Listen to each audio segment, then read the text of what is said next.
എൻ്റെ ഒരു സുഹൃത്തുണ്ട്, UP സ്കൂളിൽ ഒരുമിച്ച് പഠിച്ച ആളാണ്. കുറേ കാലത്തിന് ശേഷം അവനെ ദുബായിൽ വെച്ചിട്ട് കണ്ടു. അപ്പോൾ അവനൊരു ദിവസം ഇങ്ങനെ ഇരുന്നിട്ട് കുറേ നേരം സംസാരിച്ച സമയത്ത് അവൻ പറഞ്ഞു, അവൻ്റെ വാപ്പ ഗൾഫിൽ പോകുന്നത് അവന് 4 വയസ്സുള്ളപ്പോഴാണ്. പിന്നെ വാപ്പ ലീവിന് വരുന്നത് അവന്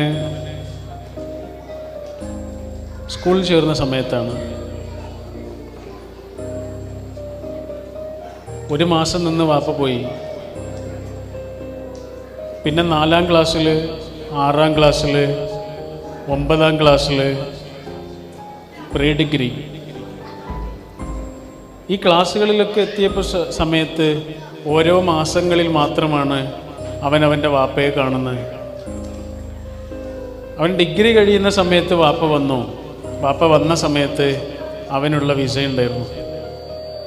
അങ്ങനെ വാപ്പ പ്രവാസം നിർത്തി മകനെ പ്രവാസത്തിലേക്ക് തിരിച്ചയച്ചു. ജീവിതത്തിൽ വാപ്പയെ കണ്ടത്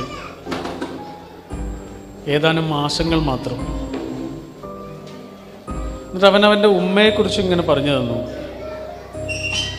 പാതിരാവുകളിൽ വാപ്പയുടെ കത്തുകൾ വായിച്ചിരിക്കുന്ന ഉമ്മയെക്കുറിച്ച്.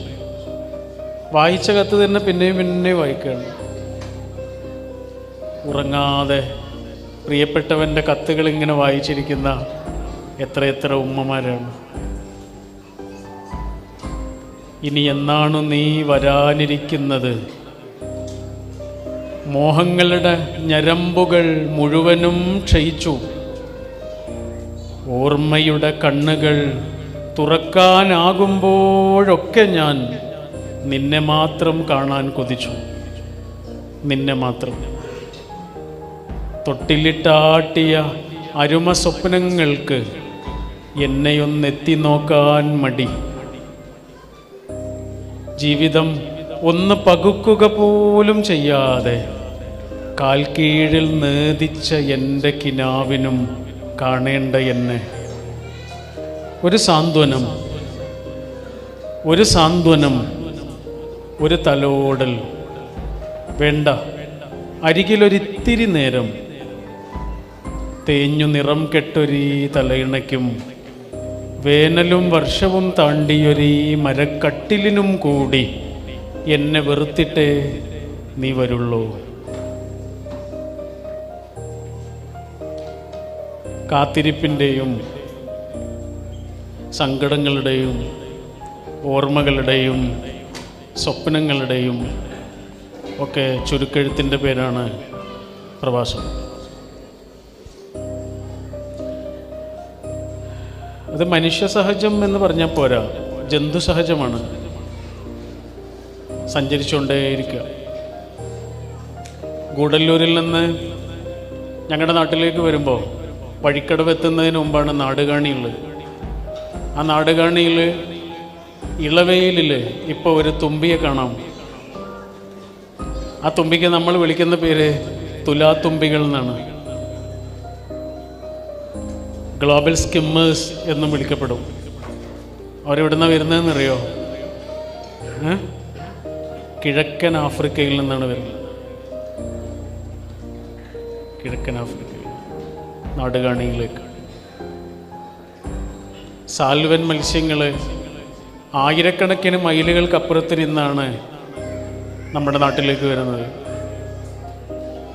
കോഴിക്കോട്ടെ ഒരു കടപ്പുറത്തേക്ക് അതിലേറെ മൈലുകൾ താണ്ടി വരുന്ന കടലാമകളുണ്ട്. എന്തിനാ വരുന്നതെന്നറിയോ? മുട്ടയിട്ട് അത് വിരിയുന്നത് വരെ കാത്തിരിക്കുകയാണ്. ആ കടലാമകൾ ജനിച്ചതും അതേ കടപ്പുറത്താണ്. ആ ജന്മം കൊണ്ട ഇടത്തെ തേടി അവർ പിന്നെയും പറന്നു വരും. സമുദ്രസഞ്ചാരമാണ്. ആരിബാഡ എന്നാണ് അതിൻ്റെ പേര്. സമുദ്രസഞ്ചാരമാണ്. മൈലുകൾ താണ്ടി എത്രയോ ദൂരം താണ്ടിയിട്ട് ലോകത്തിൻ്റെ ഒരറ്റത്ത് നിന്ന് മറ്റൊരറ്റത്തേക്ക് വന്നുകൊണ്ടിരിക്കുകയാണ് കടലാമകൾ, തുമ്പികൾ, പൂമ്പാറ്റകൾ, മനുഷ്യർ. ഇവിടെ എത്തുമ്പോൾ ഉള്ളൊരു സ്നേഹത്തിൻ്റെ ഒരു വലിയ ആകാശമുണ്ടല്ലോ. അപ്പോൾ ഇവിടെ എത്തുമ്പോൾ നിങ്ങൾ ശ്രദ്ധിച്ചില്ലേ, നമ്മുടെ അത്ര അടുപ്പൊന്നുമില്ലാത്ത കുടുംബങ്ങളും ഇവിടെ എത്തുമ്പോൾ ഭയങ്കര അടുപ്പായിരുന്നു അല്ലേ? എന്തൊരടുപ്പാണ്? ചോദിച്ചറിഞ്ഞു വരും. എനിക്കറിയാം, ഞാൻ ഖത്തറിൽ വരുമ്പോഴൊക്കെയും എന്നെ തെരഞ്ഞു വരുന്ന ഒരാളുണ്ട്. അതെൻ്റെ പ്രിയപ്പെട്ടവളുടെ കുടുംബത്തിലെ ഒരാളാണ്. അവളും അവളുടെ ഭർത്താവുമാണ്. അവളുടെ ഉമ്മയുടെ കസിൻ്റെ പേരക്കുട്ടിയാണ്. നാട്ടിൽ നമ്മൾ കാണാറേ ഇല്ല. ഇവിടെ എത്തിയെന്നറിഞ്ഞാൽ അവൾ വരും. എന്താണെന്നറിയാം നിങ്ങൾ, നമ്മുടെ ആളാണ് എന്നുള്ള ഒരു ബോധമാണത്. അപ്പോൾ നിങ്ങളിവിടെ ഇരിക്കുന്ന അധികം ആളുകളും പരസ്പരം അറിയൂലേ? അറിയാം, പറഞ്ഞാലെങ്കിലും അറിയാം. ഇന്നാളുടെ എന്ന് പറഞ്ഞാൽ തുടങ്ങുന്നതോടുകൂടി നമുക്ക് മനസ്സിലാവും നമുക്ക് പരിചയമുള്ള ആളാണ്. നമ്മൾ, അതാണ്.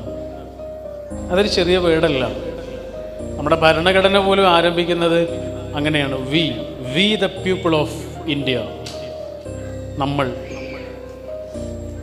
ഈ നമ്മൾ എന്ന ഒരു ബോധമുണ്ടല്ലോ, അതാണ് മനുഷ്യനെ ഇങ്ങനെ വളരെ ആനന്ദത്തിൽ ജീവിക്കാൻ പ്രേരിപ്പിക്കുന്ന ഒന്ന്. എപ്പോഴാണോ ഞങ്ങളും നിങ്ങളൊക്കെ ആവുന്നത്, അവിടെ നമ്മുടെ സമാധാനം ഇല്ലാതെ. ജാതി, മതം, രാഷ്ട്രീയം ഇങ്ങനെ തുടങ്ങിയിട്ട് നമ്മളുണ്ടാക്കുന്ന ഈ മതിലുകളുണ്ടല്ലോ, ആ മതിലുകൾ യഥാർത്ഥത്തിൽ നമ്മുടെ തന്നെ ജീവിതത്തിൻ്റെ ആനന്ദങ്ങളെ കെടുത്തിക്കളയുന്ന മതിലുകളാണ്.